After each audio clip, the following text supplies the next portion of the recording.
Hello, BookTube. Well, as I mentioned in a few videos today, the Bean and I are not at Hyde Cottage. We are up in a very, very old house in small dirt road, Vermont. We're vacationing here. We're our guests, as always, of Mark Richardson and the Richardson family. We're having a blast. We're being pampered and also abused. Frieder's being pampered. When I step out of line, I get all sorts of abuse up here. We've gone book hunting and just a wonderful, wonderful time. And it has thrown a spanner into the usual parade of videos that I make on my channel. But one thing I am managing to stick to, one thing I actually planned ahead of time for, which I never do, I'm terrible at it, and that is Comic Book Wednesday. When the forces of stately Vaughan Manor and Hyde Cottage combine, Michael K. Vaughan and I talk about comics on Wednesday. And I can't speak for Michael, but I know that only a small fraction of the people who watch my other videos watch these videos. But that's a dedicated faction because a lot of comic book people like hearing what two lifelong readers of comic books have to say about all these different things. So that minority is very vocal, which is why I made a point of remembering to do this. Although there are plenty of comic books here at the old house in Vermont, but Michael is doing the picking. I've, for good or ill, I've turned over the steering of this whole event to Michael. He picks what we do. And that can result in some fractious videos, as a number of you bloodthirsty little wombats have thought for months now. A number of you like it when we disagree. Michael has actually made graphics to that effect. He'll pick a book and I'll crap all over it. And I have to think that, to quote from QAnon, that the storm is coming. I have to think that's true. I have to think that I'm going to pay big time for his recent choices, because his recent choices have been great. Choices that I could not possibly crap on. But he has abysmal taste in comics, so it is going to come. There will be a day. He is going to make me read Shang-Chi or Deathlock or something like that. But not today. Today, we're going from strength to strength, because today, for one of the first times in Comic Book Wednesday, we are talking about a towering classic. Not a run, but a single towering classic in the history of superhero comic books. We're talking about this. Whatever Happened to the Man of Tomorrow? A Superman alternate other worlds story written by Alan Moore, the author of The Watchmen and also the Swamp Thing, and drawn by the legendary Curt Swan. In Michael's video, I'll leave a link to Michael's video down below. In Michael's video, he mentions that Curt Swan was the quintessential Superman artist for decades. There were lots of others. Kurt Schaffenberger as well it does some of the inking on this and was a lifelong Superboy artist as well. A large part of this is inked by George Perez, sort of the baton passing, although Perez has never been a really good Superman artist. But he's inks a lot of Curt Swan's work here. And this is the deluxe edition. I don't know what this is actually. Yeah, the deluxe edition. So here you have, this was originally a Curt Swan cover of Superman sadly flying away from the Daily Planet in a crowd of people. And this was redrawn by Brian Bolland, it used to be a great DC cover artist. But this was done in the 1980s in a kind of weird, diseased twin relationship with a thing called Crisis on Infinite Earths.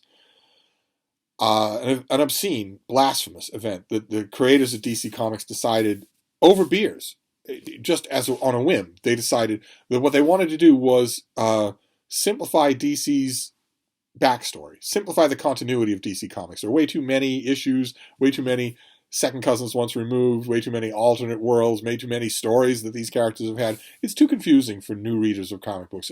It'll put them off, and we won't get their business. This is entirely false. It was false then. It's been false every time that Marvel or DC has ever done one of these continuity ride reboots.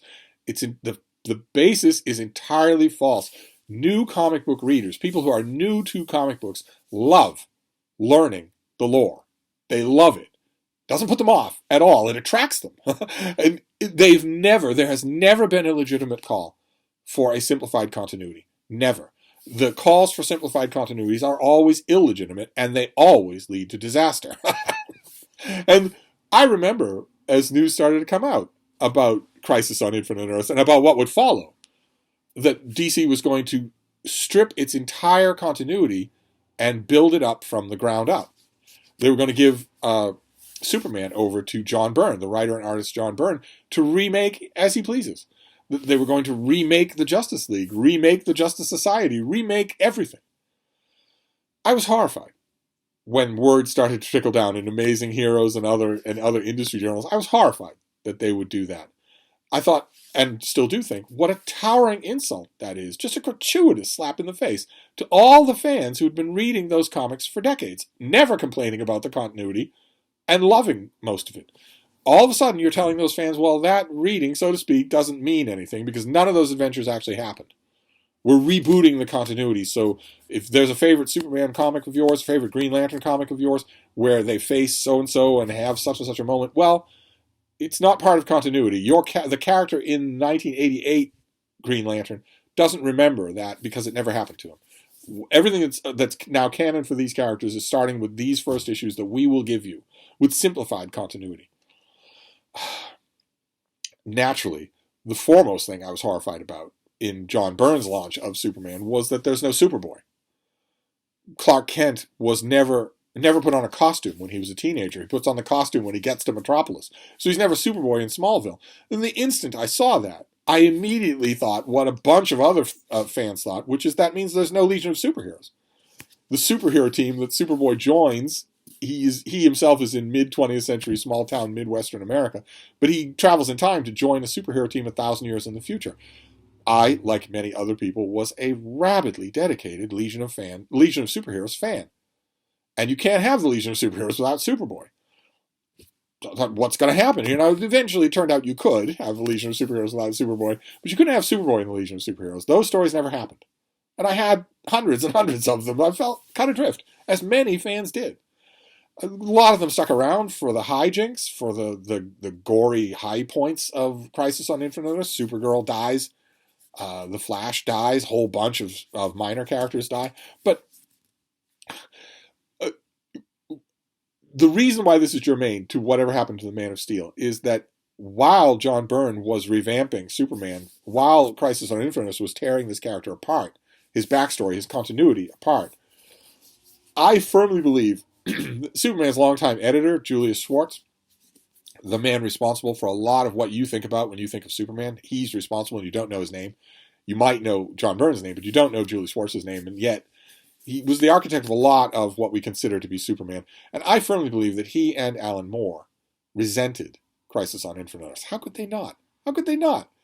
They had to know that it was all ad hoc. The creators, Marv Wolfman and a bunch of other people that were involved in this, were thinking this stuff up as they went along. It was a 12-issue miniseries, and they were making it up as they went along. They had not planned it ahead of time. These massive things, killing these massive characters with huge fan bases, and revamping even bigger characters. Old-timers like Alan Moore or especially Julie Schwartz had to resent that. They just had to. They had to think what I thought when I first learned that, which is that the complicated continuity is not a problem. So why fix it? And I firmly believe that that is at least part of where this story comes from. This is an alternate reality, a what-if story. What if Superman vanished? What if he were gone? What if people were actually reduced to asking the question, whatever happened to that guy? And the premise here is that something is changing. Things have been very quiet for 10 years. For years, Superman has been doing outer space missions because Earth has been mostly quiet. And then something changes. Something starts to affect his old rogues gallery.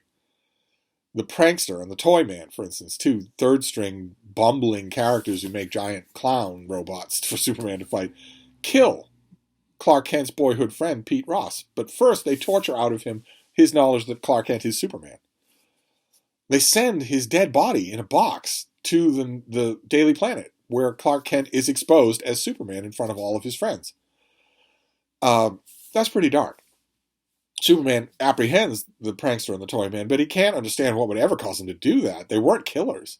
And that starts to keep happening. Bizarro, the alternate version of Superman, who had always been a bumbling comic figure, goes on a murderous rampage and then dies. Metallo, the man with the kryptonite heart, suddenly becomes a legion of Metallos, all of them with mechanical hearts, all intent on destroying the Daily Planet. And on top of that, Clark Kent, now Superman, exposed as Superman, realizes that everyone that he knows in his private life is as vulnerable as Pete Ross was. He can't leave them out in the world anymore. He has to take them to the Fortress of Solitude and protect them there until he can figure out what to do. And there's a wonderful moment in, this was a 2-issue thing. In the first issue, there's a wonderful moment, Michael actually quotes it in his video, where Superman is reflecting on this with Lois Lane and saying, well, the Toyman and the Prankster were nuisances. And now they're killers. So I have to wonder, what happens when the killers come back? How much worse will they be? And the 2 quintessential Superman villains, the 2 Superman villains that everyone knows, Lex Luthor and Brainiac, do come back. And they are more vicious. They definitely want Superman and everyone he knows dead. They enlist the Kryptonite Man, who's glowing with kryptonite radiation so that Superman can't get anywhere near him. And they conduct a siege on the Fortress of Solitude. Now, all of this is being told to a Daily Planet reporter 10 years after Superman has vanished in this conflagration.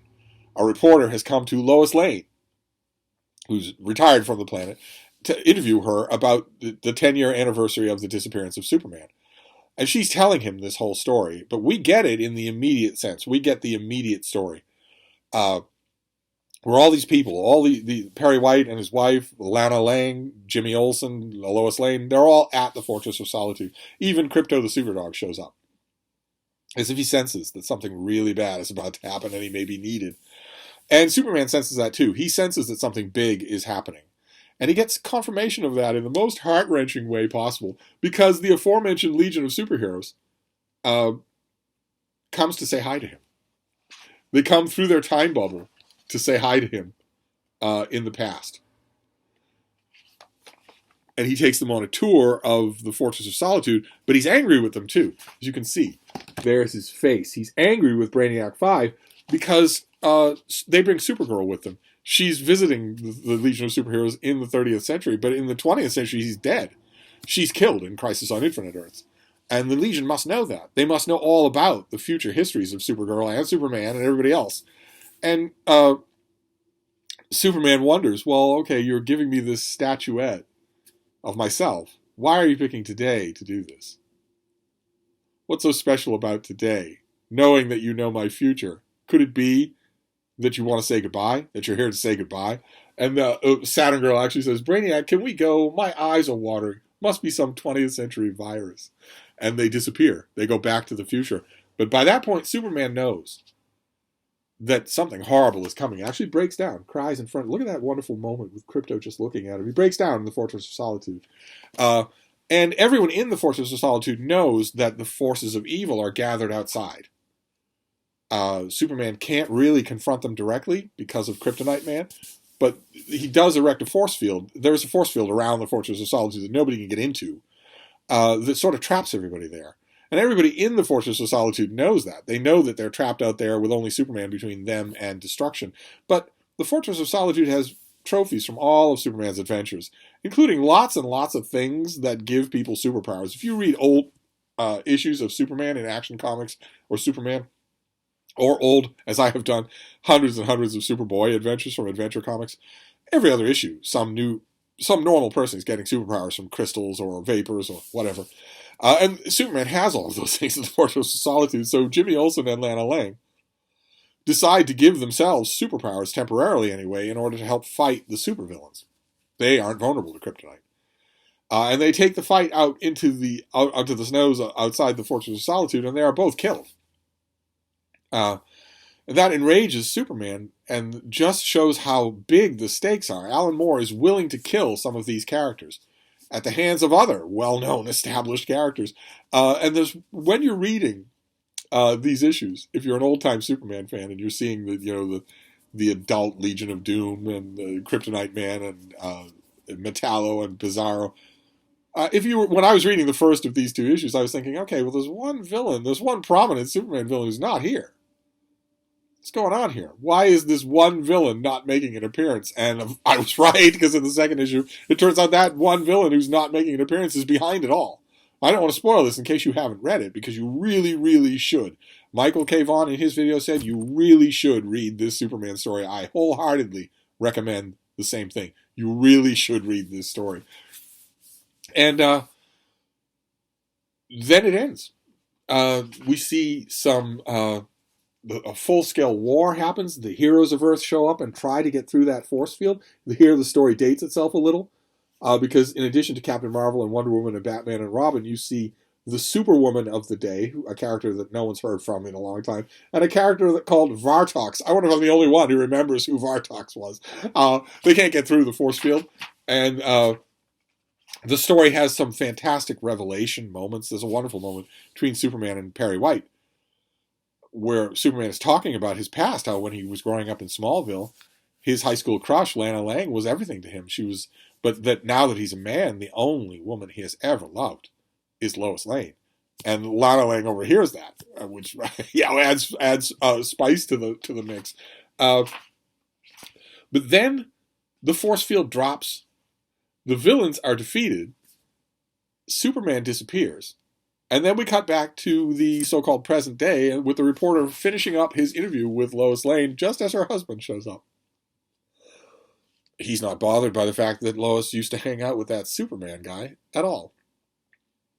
He's just a normal working Joe, and that's enough to be proud of. He's a loving father and husband, and that's enough to be proud of.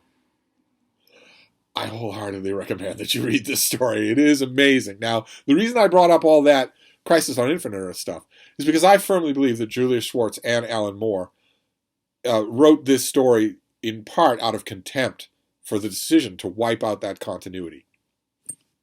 Because this story is full of that continuity. It is absolutely up to the eyeballs with small details from that continuity. And it's a classic. It's 10 times better than any new post-crisis Superman stories. 10 times better. And they knew it. I think it was their way of saying, there's plenty of life left in this old continuity. There's no reason to get rid of it. And this deluxe edition has Brian Boland changed this cover. That is Superman flying away from the Daily Planet. Now you have, you have Lois, you have Lana Lang, Jimmy Olsen. There's Krypto the Superdog. You've got some members of the Legion of Superheroes. You've got the Martian Manhunter, Green Lantern, Captain Marvel, Batman and Robin, Hawkman, Green Arrow. The guy in the middle there is Julius Schwartz. Couldn't leave him out. So he has to be on there too, because he also is saying goodbye to a Superman of 60 years. The standard Superman goes away, and in John Byrne's hand becomes dumber and weaker. But the original version of this cover by Curt Swan, I'm sure that it's collected in this volume. And I want to show it to you because it was slightly different. Yes, there we go. That was the original Curt Swan cover. And as you can see, Julius Schwartz is still there, but you can see some other civilians, right? There are a bunch of other civilians. Some of the Justice League is there, some of the Legion. But there are others. There are civilians there as well. And if you know who you're looking at, then you know who you're looking at. Because Curt Swan is there, and his wife. And a couple of other people, a couple of other quintessential writers and artists for Superman are in that crowd as civilians. And Brian Boland decided not to do that on his revamped cover. He just changes it completely, I guess, because those were too insider baseball. But this was great. And it was a last taste of this Superman. DC has never quite readopted this Superman again. The Superman that I grew up with and loved has never quite returned. So I have this to go back to. I go back to this all the time. I think it's the ultimate revenge against the stupidity of Crisis on Infinite Earths that this is so good. This is widely regarded as one of the greatest comic book stories ever done. And rightly so.